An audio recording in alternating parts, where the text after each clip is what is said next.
नमस्कार, welcome to मीमांस academy. ये lecture है एमपीपीएससी 2026 के लिए, जिसके अंतर्गत हम यूनिट 2 के पीवाईक्यू कर रहे हैं। हुआ क्लियर? हमने कल जो है राष्ट्रकूट के पीवाईक्यू कर चुके हैं और आज हम करने वाले हैं कलचुरी राजवंश के। फिर से वही क्वेश्चन कि ये आपको वंश क्यों पढ़ना जरूरी है। आप कहीं भी पढ़ो, किसी भी बुक से पढ़ो, किसी भी कोचिंग में पढ़ो, किसी भी यूट्यूब के चैनल को फॉलो करो, सबसे पहला क्वेश्चन अपने मन में उठाना कुछ भी पढ़ने से पहले कि हम क्यों पढ़ रहे हैं। ठीक है, अगर आप क्यों तक पहुंच गए, ठीक है, तो ये कैसे हुआ तक पहुंच जाओगे। क्यों हुआ, कैसे हुआ, अब क्यों हो रहा है, आगे क्या होगा इसका, ये परिणाम तक आप पहुंच जाओगे। इसलिए सबसे पहले ध्यान रखना कि क्यों पढ़ा जा रहा है, ये ध्यान रखना। फिर से वही सवाल कि कलचुरी राजवंश आपको क्यों पढ़ना चाहिए, तो उसका रीज़न है, मैंने सबसे पहले स्टार्टिंग में जब मध्य प्रदेश का हिस्ट्री का लेक्चर लिया था तो मैंने बताया था आपको कि मध्य प्रदेश की हिस्ट्री का संबंध जो है भगवान राम और भगवान कृष्ण से है। हुआ क्लियर? और जो कलचुरी वंश है इनका संबंध है चंद्रवंशी से।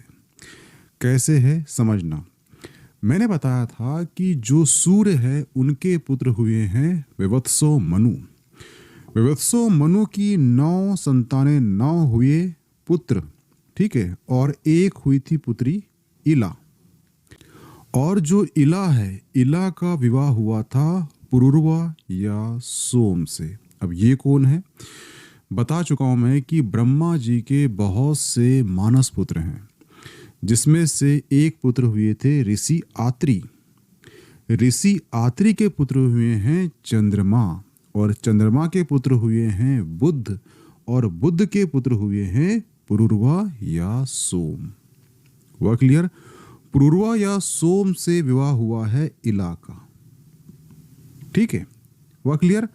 इला और पुरुरवा या सोम के जो पुत्र हुए हैं वो 2 हुए थे, एक हुए थे आयु और एक हुए थे अमावस। और बता चुका था कि अमावस वो पुत्र है इनका जिसने कान्य कोज शहर बसाया था, जो वर्तमान में कन्नौज नाम से जाना गया इतिहास में। और जो आयु है, आयु के पुत्र हुए कौन? नहुस। नहुस के पुत्र हुए कौन? ययाति। और ययाति के 5 पुत्र हुए थे जिसे पंचजन्य कहा गया, जैसे कि पुरु, यदु, तुर्वस, अनु, ध्रुव। ये 5 पुत्र हुए ययाति के और इन्हें ही कहा गया पंचजन्य। और पंचजन्य आपका 3 मार्कर में आ चुका है मध्य प्रदेश पीएससी के मेंस में। हुआ क्लियर? और इसमें से जो यदु हुए हैं, यदु के ही पौत्र हुए हैं सा शस्त्रजीत, और सा शस्त्रजीत के ही पौत्र हुए हैं है। और ये जो है आगे चलकर है वंश नाम से जाना गया। और इसी है वंश में बाद में भगवान श्री कृष्ण का जन्म हुआ था। इसे यादव वंश भी कहा जाता है। लेकिन ध्यान रखना कि ये जो यादव वंश है, ये जो है वंश है, ये मध्यकाल में कलचुरी राजवंश नाम से जाना गया। हुआ क्लियर? तो एक बार क्वेश्चन आ चुका है मध्य प्रदेश की किसी एग्जाम में कि है वंश ने कहाँ शासन किया है, तो वो किया है आज का जबलपुर, और इतिहास में कहा गया उसे त्रिपुरी। हुआ क्लियर? तो ये जो कलचुरी शासन है, राजवंश है, इसका संबंध पौराणिक कथाओं से है, जिसका संबंध यादव वंश है, जिसका संबंध है वंश है, जिसका संबंध पंचजन्य यदु से है। यदु के पिता हुए हैं ययाति, ययाति के पिता हुए हैं नहुस, नहुस के पिता हुए हैं आयु, आयु के पिता कौन हुए हैं? वो हुए हैं पुरुरवा या सोम। पुरुरवा या सोम की जो पत्नी हुई है वो है इला। इला जो है किसकी पुत्री थी? वो थी विवत्सो मनु की। विवत्सो मनु किसके पुत्र हुए हैं? वो हुए हैं सूर्य के। हुआ क्लियर? इस प्रकार से सूर्यवंशी की जो पुत्री थी इला, उनका विवाह हुआ था चंद्रवंशी से। इसलिए यादव यानी भगवान कृष्ण बाद में कहलाए चंद्रवंशी। इसीलिए ये जो राजवंश है आपके लिए मोस्ट आईएमपी हो जाता है। हुआ क्लियर? इतनी कहानी आपको क्लियर हो चुकी होगी यहाँ पर। अब ये जो कलचुरी राजवंश है इसकी दो शाखा थी, एक थी महेशमती की शाखा और एक थी त्रिपुरी की शाखा। महेशमती की शाखा जो थी इसके जो संस्थापक थे उनका नाम क्या है, तो वो है कृष्णराज। क्या नाम है? कृष्णराज है। और जो कृष्णराज है इनके दो पुत्र हुए हैं, एक का नाम रहा है शंकरगण और एक का नाम रहा है बुद्ध। और जो बुद्ध राज हुआ है ये कलचुरी राजवंश का अंतिम शासक रहा है, क्योंकि वादामी के चालुक्य शासक मंगलेश ने इन्हें किया था पराजित। इस प्रकार से जो बुद्ध राज है ये अंतिम शासक हो जाते हैं महेशमती शाखा कलचुरी वंश के। वह क्लियर? अब बात की जाए त्रिपुरा शाखा की, ये क्या है, तो इनमें से कोई एक हाथ भाई रहा होगा जो यहाँ से शिफ्ट होकर वो जबलपुर के पास त्रिपुरा चला गया होगा और वहाँ पे उसने अपने एम्पायर को, अपने शासन को रूल किया हो, उसे कहते हैं त्रिपुरा शाखा। हुआ क्लियर? सिंपल सी भाषा ये है। ठीक है, क्वेश्चन आपको आता है कि त्रिपुरा के जो कलचुरी है उसके संस्थापक कौन है, तो वो हैं कोकल्ले। कौन है? कोकल्ले, ध्यान रख। ठीक है, और जो कलचुरी वंश है इन्होंने अपनी राजधानी बनाई थी त्रिपुरा में। आपने त्रिपुरा सुना होगा आधुनिक भारत में 1939 को, क्योंकि यहाँ पर कांग्रेस का अधिवेशन हो चुका है 1939। और ये फैक्ट आपको इसलिए भी याद होना चाहिए क्योंकि यहाँ पर इसके अध्यक्ष को बने थे, वो बने थे सुभाष चंद्र बोस। लेकिन सुभाष चंद्र बोस ने किसको हराया था? वो हराया था पट्टाभी सिद्धारमैया को हराया था, जो महात्मा गांधी के नेतृत्व में खड़ा किया गया था। तो महात्मा गांधी ने बोला था कि यहाँ पर सुभाष चंद्र बोस की जीत नहीं, एक्चुअली महात्मा गांधी की हार है, क्योंकि पट्टाभी सिद्धारमैया जो है महात्मा गांधी कहने पर खड़े हुए थे। हुआ क्लियर? और इस प्रकार से जो सुभाष चंद्र बोस है उन्होंने यहाँ से दिया इस्तीफा और इसके बाद जो अध्यक्ष बने वो बने थे भारत के पहले राष्ट्रपति राजेंद्र प्रसाद। और ये भी ध्यान रखना कि जो हारे थे पट्टाभी सिद्धारमैया, ये एक्चुअली मध्य प्रदेश के पहले क्या बने थे? राज्यपाल बने थे। इसलिए 1939 का जो अधिवेशन है ये काफ़ी मोस्ट एमपी हो जाता है आधुनिक भारत के इतिहास में। जो प्राचीन या इतिहास में इसे कहा गया है त्रिपुरी, और त्रिपुरा में रूल करे हैं किन्होंने? कलचुरी ने। और कलचुरी वंश की स्थापना जिसने किया था त्रिपुरा में वो किया था कोकल्ले ने। ये क्वेश्चन कई बार कर चुका है। हुआ क्लियर? जिनकी राजधानी क्या थी? वो थी त्रिपुरा। हुआ क्लियर? अगर बात की जाए कलचुरी वंश के शासकों की, तो इसमें से दो शासक सबसे महत्वपूर्ण शासक है। एक है गांगेदेव और एक है कर्णदेव। गांगेदेव का ही पुत्र हुआ है कर्णदेव। हुआ क्लियर? और ये दोनों शासक सबसे शक्तिशाली शासक रहे हैं। हुआ क्लियर? और इसमें कवि रहा है, उनका नाम हुआ है राजशेखरण। और राजशेखरण की ही दो ग्रंथ हैं जिनका नाम है एक का नाम है वो है काव्य मीमांसा। क्या नाम है? काव्य मीमांसा। और एक है, और सेकंड पुस्तक का नाम है विद्वशाल भंजी की।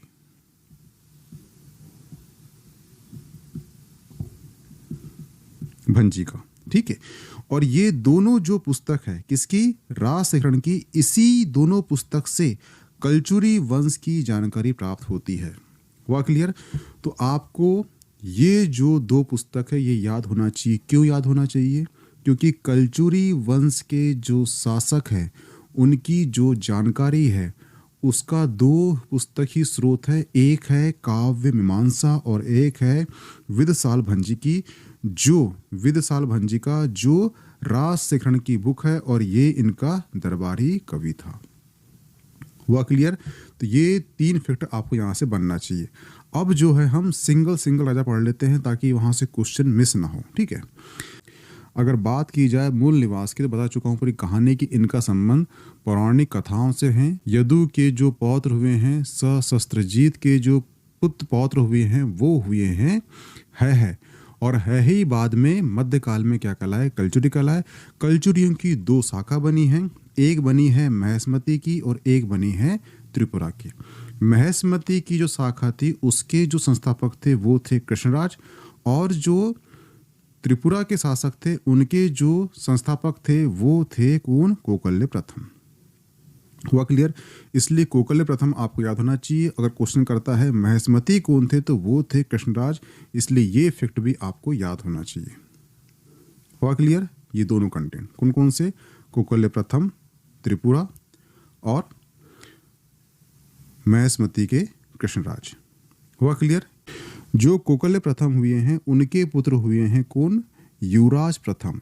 युवराज प्रथम जो हैं इनका ध्यान रखना कि युवराज प्रथम ने ही कलिंग के शासक गंग शासक को इन्होंने किया था पराजित, लेकिन बाद में वो स्वयं जो है चंदेल शासक कौन हुए हैं?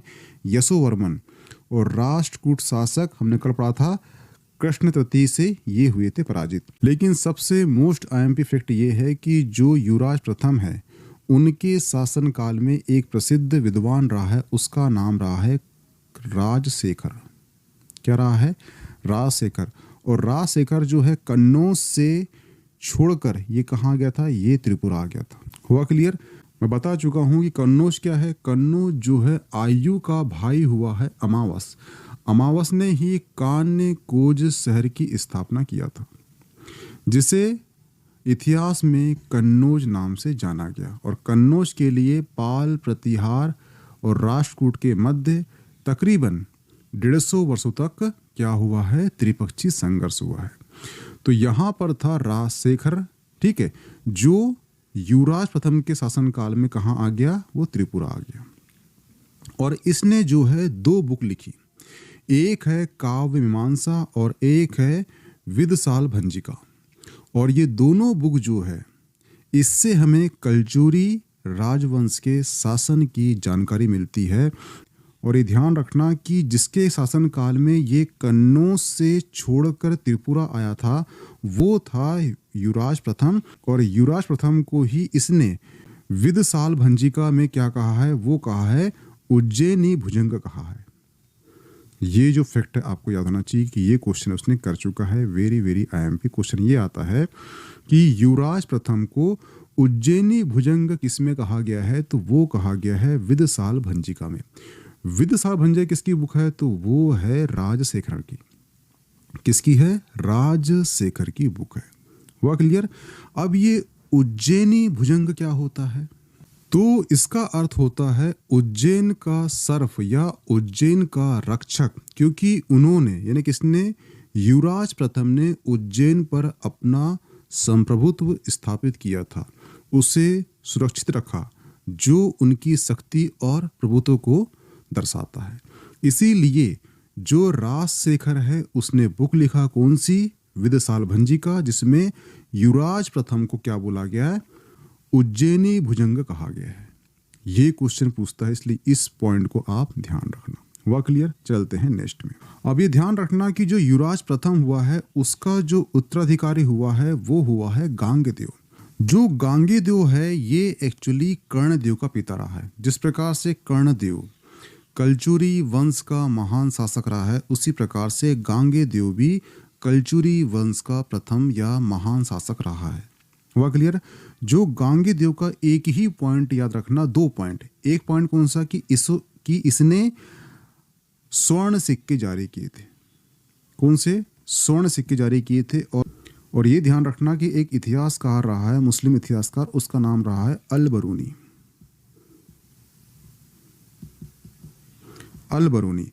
अल-बरूनी ने जो गांगेदेव है इसे कहा है दाहल के एक शासक के रूप में उल्लेख किया है, जिसकी राजधानी क्या है? त्रिपुरा है।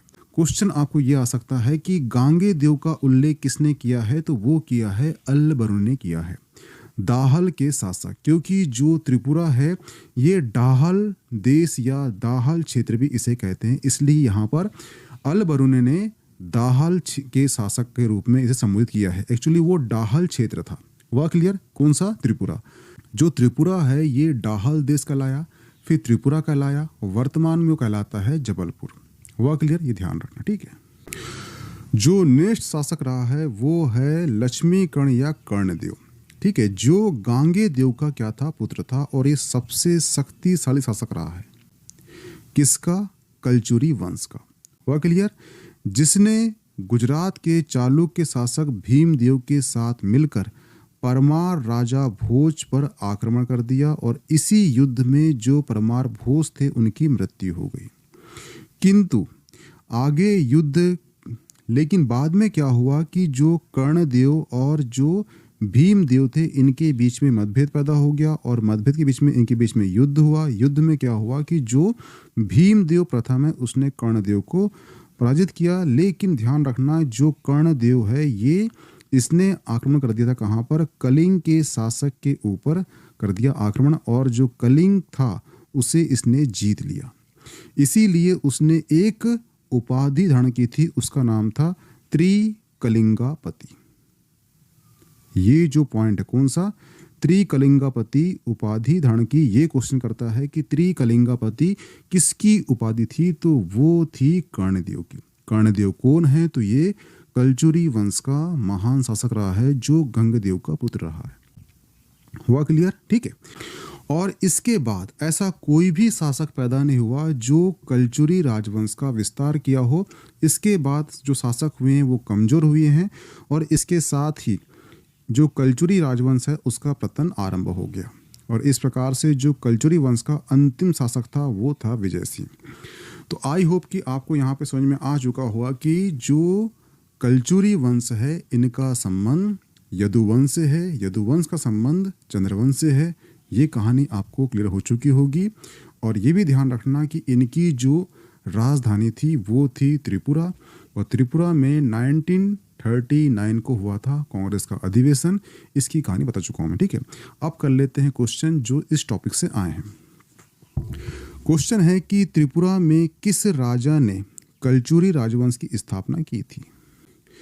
तो बता चुका हूँ मैं कि जो कलचुरी राजवंश है उसकी दो शाखा रही है, एक रही है महेशमती की और एक रही है त्रिपुरा की। और यहाँ पूछा है उसने त्रिपुरा की, तो इसका आंसर हो जाएगा कौकल्य प्रथम। अगर यहाँ पूछता कौन सा महेशमती की, तो उसका आंसर हो जाता कृष्णराज। हुआ क्लियर? और ये क्वेश्चन फॉरेस्ट सर्विस मेंस 2022 में आ चुका है, भी ध्यान रखना। ठीक है, नेक्स्ट है कलचुरी राजवंशों में सर्वप्रथम सिक्के चलाने का श्रेय निम्नलिखित में से किसे प्राप्त है? तो बता चुका हूं मैं कि जो गांगे देव था, कौन सा? देखना, ये गांगे देव ने स्वर्ण सिक्के जारी किए थे। ये पॉइंट मिला था, ये याद करना क्योंकि ये पॉइंट इसने क्वेश्चन कर चुका है। और इसका आंसर क्या होगा? वो हो जाएगा ऑप्शन बी, गांगे देव।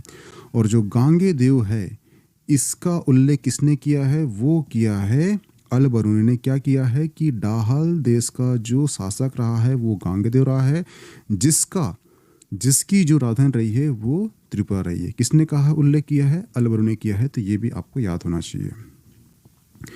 निम्नलिखित में से किस अरब लेखक ने कलचुरी राजवंश गांगे देव एवं उसकी राजधानी त्रिपुरा का विवरण दिया है? तो बता चुका हूं वो है अल बरूनी। ऑप्शन सी सही हो जाएगा। हुआ क्लियर? ठीक है, और ये क्वेश्चन जो है मध्य प्रदेश प्री 2022 में आ चुका है।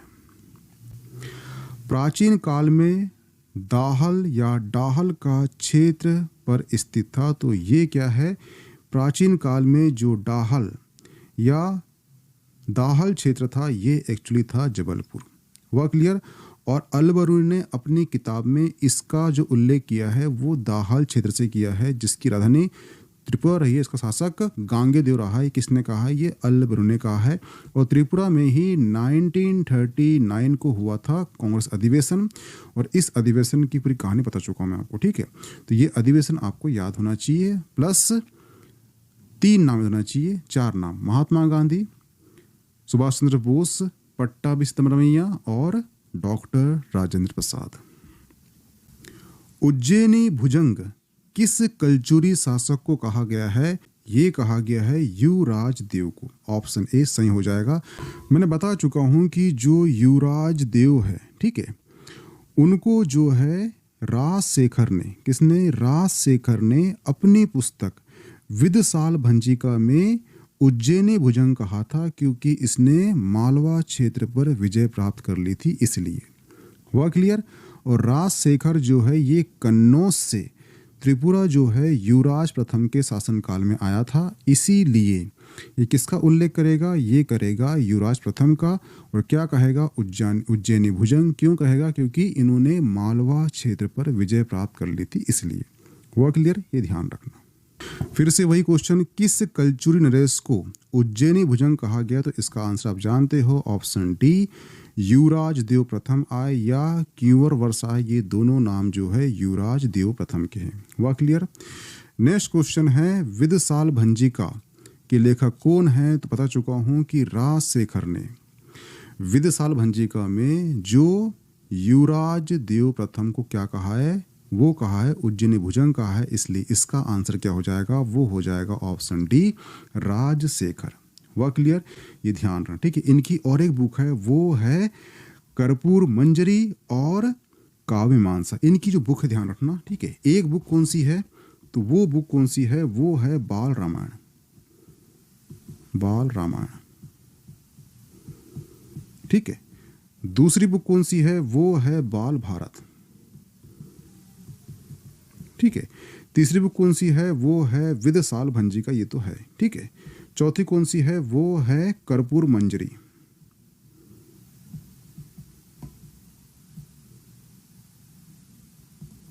कर्पूर मंजरी, ठीक है। एक कौन सी है? वो है काव्यमीमांसा, ठीक है। तो ये इतनी बुक आपको याद होना चाहिए, बाल रामायण, ठीक है, बाल भारत, कर्पूर मंजरी, काव्यमीमांसा और विदसाल भंजिका। ये जो बुक है ये एक्चुअली 5 ग्रंथों की रचना की है। किसने? वो की है राजशेखर ने, जिसमें से 4 नाटक है और 1 अलंकार है, ठीक है। तो ये सारी बुक आपको याद होना चाहिए, ठीक है। निम्नलिखित में से कौन सी पुस्तक राजशेखर द्वारा लिखी नहीं गई है? देखना, अगर आपको ये चारों पांचों बुक याद है तो आप इसका आंसर आराम से लगा लेते। तो सिंपल सी बात है कि काव्यमीमांसा किसकी है? वो राजशेखर की है, ठीक है। कर्पूर मंजरी किसकी है? राजशेखर की है। विदसाल भंजिका किसकी है? राजशेखर की। कौन सी नहीं होगी? तो वो होगी प्रबंध चिंतामणि। अब सवाल उठता है कि प्रबंध चिंतामणि किसकी बुक है? तो प्रबंध चिंतामणि जो रचना है ये मेरु तुंगाचार्य की है। किसकी है?